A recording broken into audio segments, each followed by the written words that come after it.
નમસ્કાર મિત્રો, સોમનાથ મહાદેવ મંદિર ખાતે શરૂ થયેલ શ્રીમદ ભાગવત કથાને વિરામ આપવામાં આવ્યો।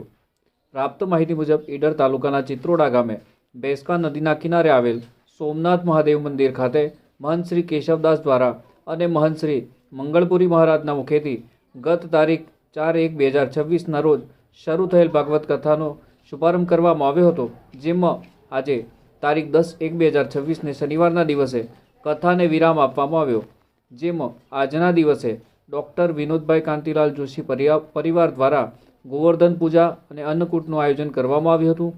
ભાગવતજીની પ્રથમ દિવસે પોથીની નગરયાત્રા ચિત્રોડા નિવાસી પટેલ જીગરભાઈ મોતીભાઈના ઘરેથી થઈ હતી અને આજે વાજતે ગાજતે પોથીને વિરામ વણજારા રમેશભાઈ હીરાભાઈના નિવાસ સ્થાને આપવામાં આવ્યો હતો।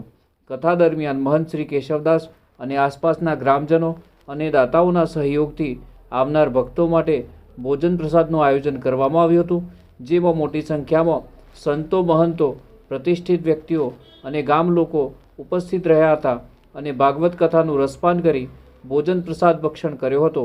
રિપોર્ટર અમિત જોશી, ઈડર।